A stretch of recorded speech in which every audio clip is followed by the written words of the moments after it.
Hi viewers, welcome to our channel. ప్రస్తుతం మనతో పాటు సీనియర్ జర్నలిస్ట్ దాము బాలా సార్ వారితో మాట్లాడదాం. నమస్కారం సార్. నమస్తే సార్, వివేక హత్య కేసులో నిందితుడిగా ఉన్న దస్తగిరి రీసెంట్గా ఒక స్టేట్మెంట్ ఇచ్చారు సార్. జగన్మోహన్ రెడ్డి గారు అండ్ భారతిరెడ్డి గారు వీళ్ళిద్దరు కూడా నన్ను టార్చర్ చేశారు అని చెప్పేసి అంటున్నారు ఆయన. సో ఏ విధంగా టార్చర్ చేస్తుంటారు, మరి దీనిపైన ఇప్పుడు చంద్రబాబు నాయుడు గారు వీళ్ళిద్దరి పైన విచారణ చేపట్టేందుకు ఆదేశాలు జారీ చేశారని కూడా వార్తలు అయితే వినిపిస్తున్నాయి సార్. మరి వివేక హత్య కేసు ఎటువైపు మలుపులు తిరగబోతుంది సార్, మీరేం చెప్తారు దీనిపైన?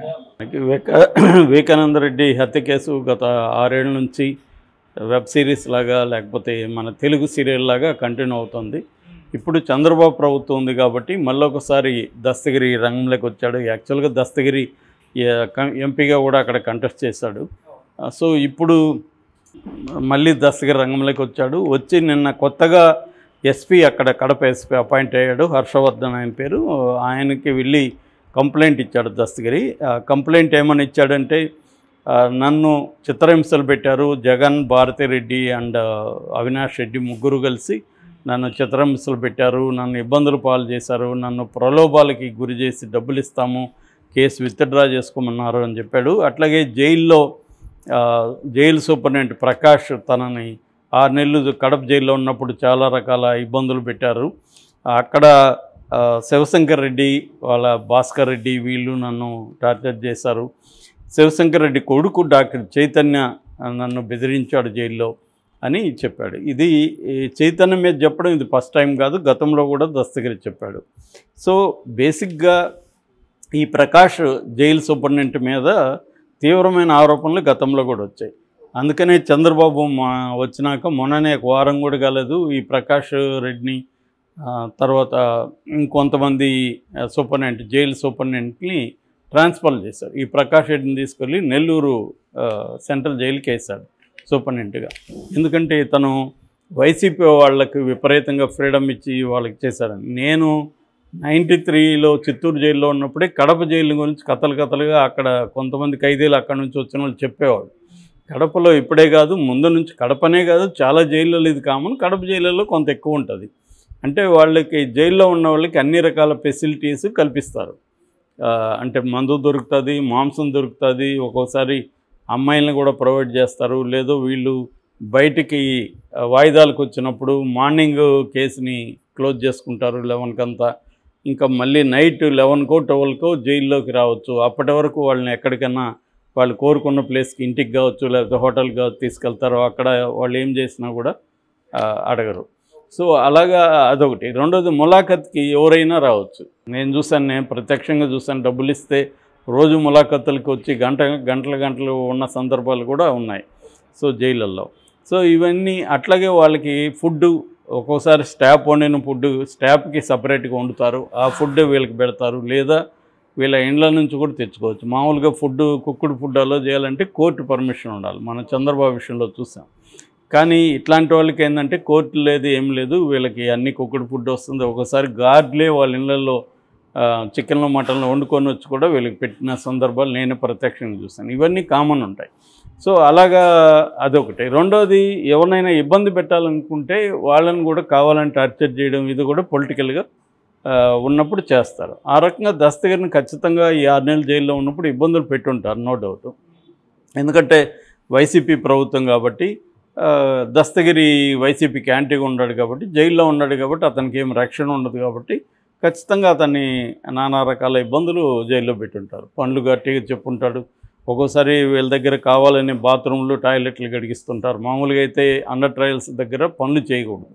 అండర్ ట్రయల్స్ అనేవాళ్ళు ఓన్లీ పారిపోతారేమో అని దీంతో పెట్టడం తప్ప దే ఆర్ నాట్ కన్విక్ట్స్. వాళ్ళకి శిక్ష కాదు అది. జైలు అనేది శిక్ష కాదు వాళ్ళకి. ఓన్లీ కన్ఫైన్ చేస్తారు, వాళ్ళని బంధిస్తారు తప్ప, నిర్బంధం ఉంటుంది తప్ప వాళ్ళకి పనిష్మెంట్ కాదు అది. కాబట్టి వాళ్ళకి ఏ రకమైన పనులు చెప్పకూడదు. కానీ వీళ్ళు ఏం చేస్తుంటారంటే ఎవరైనా ఇబ్బంది పెట్టాలనుకుంటే వాళ్ళకి పనులు చెప్పడం, వాళ్ళని మోకాళ్ళ మీద కూర్చొని పెట్టించడం, వాళ్ళకి కావాలనే ఫుడ్డు సరిగా లేని ఫుడ్ పెట్టడం, పురుగులున్న ఫుడ్ పెట్టడం, వాళ్ళకి ములాఖత్ వస్తే ఏదో కారణం చెప్పి ములాఖత్ని డిక్లైన్ చేయడం, రిజెక్ట్ చేయడం, ఇవన్నీ చేస్తుంటారు. అదేవిధంగా కొంతమంది రౌడీ ఖైదీలు ఉంటారు. ఆ ఖైదీలు ఊరికనే గొడవ పెట్టుకొని కొడతారు. సో అలాగా దస్తగిరిని ఇబ్బందులు కానీ కొట్టారని జైల్లో నన్ను కొట్టారని అట్లేమీ చెప్పట్లేదు, ఇబ్బందులు అనే చెప్తున్నాడు. ఇక ప్రలోభాలంటే దస్తగిరి ప్రలోభాలకు లొంగనంటే కామెడీగా ఉంటుంది. ఎందుకంటే అతను చంపిందే డబ్బు తీసుకొని కదా చంపాడు. 5 కోట్లు ఇస్తానన్నారు, 1 కోటి రూపాయలు ఇచ్చారు. అందులో 75 లక్షలు నా ఫ్రెండ్ దగ్గర పెట్టాను, మిగతా 25 లక్షలు ఖర్చు అయిందని అతనే చెప్పాడు కదా వాంగ్మూలంలో. మరి డబ్బు తీసుకొని హత్య చేసినోడికి ఇంకో డబ్బు ఇస్తే ఇంకొక పని చేయడానికి గ్యారంటీ ఏముంది? కాబట్టి ఇతనికి ప్రలోభాలు పెట్టుంటారనేది అయితే నేనైతే నమ్మట్లేదు. పెట్టుంటే ఇతను గ్యారంటీకి డబ్బు తీసుకొని మళ్ళీ ఇటువైపు ఉంటాడు, అతనికి పోయేదేం లేదు. అతనికి ఏమీ పాలసీలో ప్రిన్సిపల్స్ ఉన్న వ్యక్తి అయితే దస్తగిరి కాదు. ఎందుకంటే బయట వచ్చి కూడా అతను అనేక పంచాయతీలు దీన్ని ఉపయోగించుకొని చేశాడు. అతను ఏంటంటే ఏ డబ్బు తీసుకొని హత్య చేసినోడికి ఇంక వేరే మోరల్స్ ఏముంటాయి ఇక్కడ? సో అట్లాంటి వాడు వచ్చి మోరల్స్ గురించి మాట్లాడితే కామెడీగా ఉంటుంది ఖచ్చితంగా. రెండోది ఏంటంటే జగన్ భారతిరెడ్డి తను టార్చర్ చేశారనేది కూడా ఇదిగా ఉంది. దానికేం ఆధారాలు కూడా చూపించట్లేదు అతను. వాళ్ళు ఎలా చేశారు, నేను ఎవరి ద్వారా చేశారు అవేం చెప్పట్లే, వేగ్గా ఇతను చెప్తున్నాడు అంతే. దీన్ని బేస్ చేసుకొని కేసు కూడా నిలవు. ఇవన్నీ ఏంటంటే పొలిటికల్గా ఉపయోగపడవచ్చు. వైసీపీకి యాంటీగా ఈ కేసుని ఎప్పటికప్పుడు తెలుగుదేశం ఉపయోగించుకుంది. గతంలో 2019లో వైసీపీ కూడా దీన్ని అదే స్థాయిలో ఉపయోగించుకుంది. ఇద్దరు కూడా, 2 పార్టీలు కూడా ఈ వివేకానంద రెడ్డి హత్య కేసును ఉపయోగించుకున్నాయి. ఎవరికి దీంట్లో నిజంగా నేరస్తులు ఎవరు వాళ్ళని పనిష్ చేయాలని తెలుగుదేశానికి లేదు, వైసీపీకి లేదు, తెలుగుదేశానికి కూడా లేదు. ఎందుకంటే హత్య జరిగింది తెలుగుదేశం పీరియడ్లోనే. ఇప్పుడు మళ్ళీ తెలుగుదేశం పీరియడ్ వచ్చింది. మొన్న సునీత కూడా హోమ్ మినిస్టర్ అనితని కలిసి వచ్చింది కదా. మరి ఈ కేసుని వాళ్ళు ఏమన్నా ఇప్పుడు వాళ్ళ మీద ఆధారపడిన ప్రభుత్వమే కదా సెంట్రల్లో ఉంది, సిబిఐ అక్కడే కదా ఉంది, సిబిఐ విచారణలో కదా ఉంది. మరి సిబిఐని త్వరగా విచారించి వీళ్ళకి పనిష్ చేయమని చెప్పచ్చు కదా, ఎందుకు జరగట్లేదు? వీళ్ళకి పొలిటికల్గా దాన్ని ఉపయోగించుకోవడం కావాలి కాబట్టి ఆ కేసును లాజికల్ ఎండ్కి తీసుకుపోవడం అనేది ఎవరికి ఇష్టం లేదు. రెండోది, ఈ కేసును లాజికల్ ఎండ్కి తీసుకుపోతే జగనో ఇంకొకటికో శిక్ష కూడా ఏం లేదు. వాళ్ళు అసలు అక్యూజ్డే కాదు. అక్యూజ్డ్ ఎవరు? A1 Gangireddy, A2 Sunil Yadav, A3 Umashankar Reddy, A4 Dastagiri. అతను ఇప్పుడు అక్యూజ్డ్ కాదు, అతను సాక్షికి వెళ్ళిపోయాడు.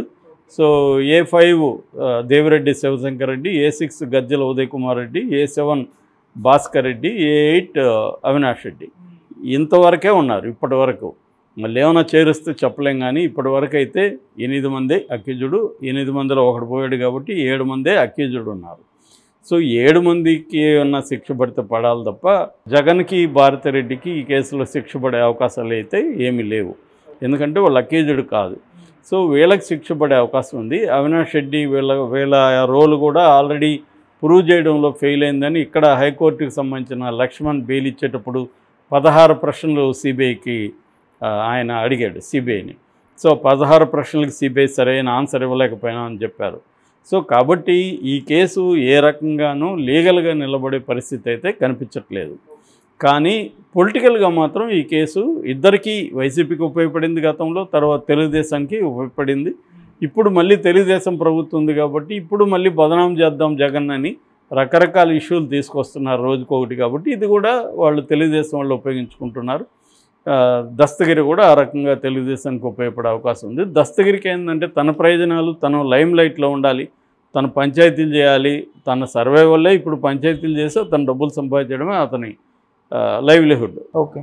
సో కడపలోనేగా చాలామంది పాత నేరస్తులు ఇదే, ఒకసారి నేరం చేసినాక వాళ్ళకి ఏంటంటే ఈ సిస్టమ్స్ మీద అలవాటైపో, పోలీస్ స్టేషను, జైలు, కోర్టు ఇవన్నీ తెలిసిపోతాయి వాళ్ళకి. దీన్ని ఎలా మేనేజ్ చేయాలి తెలిసిపోతుంది.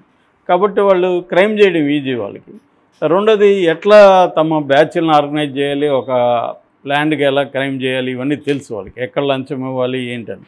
కాబట్టి ఇదొక ప్రొఫెషన్ లాంటిది. సో వాడు గ్రాడ్యుయేట్ అవడం, జైలుకి వెళ్ళి వచ్చినాక జైలుకి వెళ్ళి రావడం అంటే వాడు జైల్లో డిగ్రీ సంపాదిస్తూ వస్తాడు క్రైమ్లో. సో రెండోది, జైల్లో చాలామంది పరిచయం కూడా అవుతారు క్రిమినల్స్. సో వాళ్ళతో టీమ్స్ని ఫామ్ చేసి బయటకు వచ్చినాక వీళ్ళు మరింత మెరుగైన క్రిమినల్స్గా డెవలప్ అవుతారు తప్ప అసలు జైలు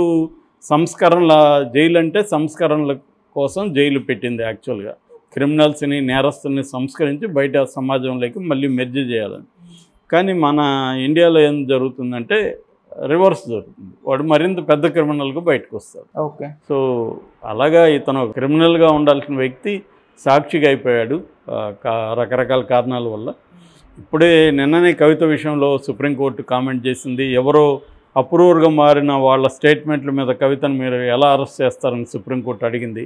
మరి అదే పాయింట్ ఇక్కడ కూడా వర్తిస్తుందిగా.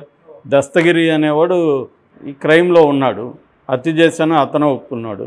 సో ఒక హంతకుడి వాంగ్మూలం మీద మిగతా వాళ్ళని ఎలా శిక్షిస్తారు? రేపు సుప్రీంకోర్టులో ఇదే పాయింట్ నిలవదు అక్కడ.